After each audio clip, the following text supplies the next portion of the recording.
ಮುರುಘಾಶ್ರೀಗೆ ಮಂಜೂರಾಗಿರುವಂಥ ಜಾಮೀನನ್ನು supreme court ರದ್ದುಪಡಿಸಿದೆ. 1 ವಾರದ ಒಳಗಾಗಿ ಬಂದು ಸರೆಂಡರ್ ಆಗೋದಕ್ಕೆ ಸೂಚನೆಯನ್ನು ಕೊಟ್ಟಿದೆ. ಈ ಬಗ್ಗೆ ಮುರುಘಾಶ್ರೀಗೆ ಸೂಚನೆಯನ್ನು ಸುಪ್ರೀಂ ಕೋರ್ಟ್ ಕೊಟ್ಟಿದೆ. ಅವರಿಗೆ ಜಾಮೀನೇನು ಮಂಜೂರಾಗಿತ್ತು ಹೈಕೋರ್ಟ್ನಿಂದ. ಇದನ್ನು ಪ್ರಶ್ನಿಸಿ ಸುಪ್ರೀಂ ಮೊರೆ ಹೋಗಿತ್ತು ಒಡನಾಡಿ ಸಂಸ್ಥೆ.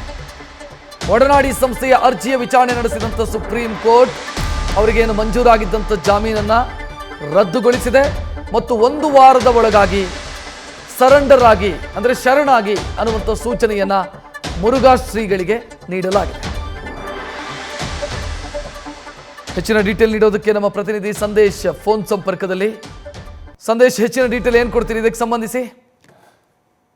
ರಕ್ಷತ್, ಈಗಾಗಲೇ ಮುರುಘಾಶ್ರೀಗೆ ಸಂಬಂಧಪಟ್ಟಂತೆ ಹೈಕೋರ್ಟ್ನಲ್ಲಿ ಜಾಮೀನು ಕೂಡ ಮಂಜೂರಾಗಿತ್ತು. ಅಂದ್ರೆ 2 ಪೋಕ್ಸೋ ಪ್ರಕರಣಗಳಿಗೆ ಸಂಬಂಧಪಟ್ಟಂತೆ ಈಗಾಗಲೇ ಜಾಮೀನು ಮಂಜೂರಾಗಿ ಜೈಲಿನಿಂದಲೂ ಕೂಡ ಅವರು ಬಿಡುಗಡೆ ಆಗಿದ್ರು. ಆದ್ರೆ ಇಲ್ಲಿ ಪ್ರಮುಖವಾಗಿರುವಂತದ್ದು ಇದನ್ನ ಪ್ರಶ್ನೆ ಮಾಡಿ, ಅಂದ್ರೆ ಹೈಕೋರ್ಟ್ನಲ್ಲಾದಂತಹ ಆದೇಶವನ್ನ ಪ್ರಶ್ನೆ ಮಾಡಿ ಸುಪ್ರೀಂ ಕೋರ್ಟ್ಗೆ ಒಡನಾಡಿ ಸಂಸ್ಥೆಯವರು ಒಂದು ಅರ್ಜಿಯನ್ನ ಕೂಡ ಹಾಕೊಂಡಿರ್ತಾರೆ. ಅಂದ್ರೆ ಈ ರೀತಿ ಜಾಮೀನು ಕೊಟ್ಟಿರೋದು ಎಷ್ಟು ಸಮಂಜಸ? ಯಾಕಂದ್ರೆ ಮೊದಲನೇ ಕೇಸಿಗೆ ಜಾಮೀನಾಗಿದೆ, ಆದ್ರೆ 2ನೇ ಪೋಕ್ಸೋ ಪ್ರಕರಣಕ್ಕೆ ಸಂಬಂಧಪಟ್ಟಂತೆ ಇನ್ನೂ ಕೂಡ ಜಾಮೀನಾಗಿಲ್ಲ. ಆದರೆ ಹೈಕೋರ್ಟ್ನಲ್ಲಿ ಈಗಾಗಲೇ ಮೊದಲನೇ ಕೇಸ್ಗೆ ಸಂಬಂಧಪಟ್ಟಂತೆ ಜಾಮೀನನ್ನ ಕೊಟ್ಟು 2ನೇ ಕೇಸಿಗೆ ಜಾಮೀನನ್ನ ಕೊಟ್ಟಿಲ್ಲ, ಬರೀ ಮದರ್ ಕೇಸ್ಗೆ ಸಿಕ್ಕರೆ ಸಾಕು ಅನ್ನೋ ಒಂದು ಆದೇಶವನ್ನ ಕೊಟ್ಟಿದ್ದಾರೆ. ಇದು ಎಷ್ಟು ಸರಿ ಅಂತ ಹೇಳಿ ಪ್ರಶ್ನೆ ಮಾಡಿ ಸುಪ್ರೀಂ ಕೋರ್ಟ್ಗೆ ಒಡನಾಡಿ ಸಂಸ್ಥೆಯವರು ಒಂದು ಅರ್ಜಿಯನ್ನ ಹಾಕಿದ್ರು. ಈ ಅರ್ಜಿಯ ವಿಚಾರಣೆ ನಡೆಸಿದಂತಹ ಸುಪ್ರೀಂ ಕೋರ್ಟ್ ಇವತ್ತು ಒಂದು ಆದೇಶವನ್ನ ನೀಡಿದೆ. ಆ ಆದೇಶದಲ್ಲಿ ಸ್ಪಷ್ಟವಾಗಿ ಪ್ರಕರಣಕ್ಕೆ ಸಂಬಂಧಪಟ್ಟಂತೆ ಏನು ಹೈಕೋರ್ಟ್ನಿಂದ ಜಾಮೀನನ್ನ ಮಂಜೂರು ಮಾಡಲಾಗಿತ್ತು ಅದನ್ನ ರದ್ದುಪಡಿಸಿ ಒಂದು ಆದೇಶವನ್ನ ಹೊರಡಿಸಿದ್ದಾರೆ. ಅಂದ್ರೆ ಮುರುಘಾಶ್ರೀ ಅವರಿಗೆ ಜಾಮೀನನ್ನ ಏನ್ ಮಂಜೂರು ಮಾಡಿತ್ತು ಆ ಜಾಮೀನನ್ನ ಮಂಜೂರು ಮಾಡಿರೋದನ್ನ ಆ ಜಾಮೀನು ಕೊಟ್ಟಿರೋದನ್ನ ಈಗಾಗಲೇ ರದ್ದುಪಡಿಸಿ ಆದೇಶವನ್ನ ಹೊರಡಿಸಿ 1 ವಾರದ ಒಳಗೆ ಜೈಲಿಗೆ ನೀವು ಶರಣಾಗತಿ ಆಗ್ಬೇಕು, ಅಂದ್ರೆ ಜೈಲಿಗೆ ಬಂದು ನೀವು ಶರಣಾಗತಿ 1 ವಾರದೊಳಗೆ ಆಗ್ಬೇಕು, ಇಲ್ಲದೆ ಹೋದಲ್ಲಿ ಪೊಲೀಸರು ನೇರವಾಗಿ ಅವರನ್ನ ಕಸ್ಟಡಿಗೆ ಪಡಿಬೇಕು ಅನ್ನೋ ಒಂದು ಆದೇಶವನ್ನ ಹೊರಡಿಸಿದ್ದಾರೆ.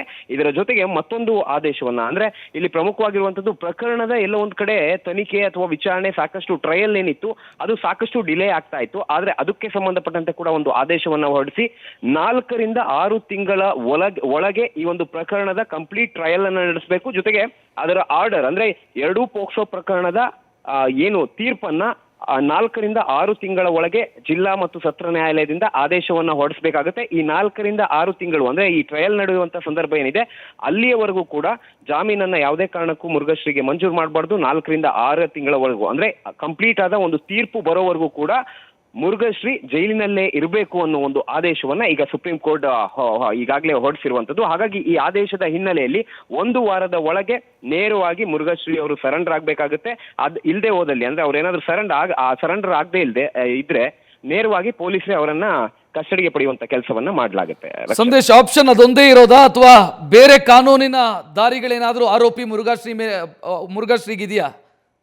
ರಕ್ಷಿತ್, ಈಗ ಅಂದ್ರೆ ಈಗಾಗಲೇ ಸುಪ್ರೀಂ ಕೋರ್ಟ್ ನಲ್ಲಿ ಈ ಒಂದು ಆದೇಶ ಬಂದಿರೋದ್ರಿಂದ ಈ ರೀತಿಯ ಒಂದು ಟ್ರಯಲ್ ಸಂದರ್ಭದಲ್ಲಿ ಜಾಮೀನು ವಿಚಾರವಾಗಿ ಸುಪ್ರೀಂ ಕೋರ್ಟ್ ನಿಂದ ಆದೇಶ ಬಂದಿರೋದ್ರಿಂದ ಈಗ ಇದೊಂದೇ ಆಪ್ಷನ್ ಇರುವಂತದ್ದು. ಅಂದ್ರೆ ಮುರುಘಾಶ್ರೀ ಅವರು ನೇರವಾಗಿ ಬಂದು ಸರೆಂಡರ್ ಆಗ್ಬೇಕಾಗುತ್ತೆ, ಅಂದ್ರೆ ಜೈಲಿಗೆ ಬಂದು ಸರೆಂಡರ್ ಆಗ್ಬೇಕಾಗುತ್ತೆ. ಈ ಒಂದು ಆಪ್ಷನ್ ಅನ್ನ ಬಿಟ್ರೆ ಬೇರೆ ಯಾವುದೇ ಆಪ್ಷನ್ಗಳು ಈ ಒಂದು ಪರಿಸ್ಥಿತಿಯಲ್ಲಿ ಯಾವುದೇ ಆಪ್ಷನ್ಗಳು ಅವ್ರಿಗಿಲ್ಲ.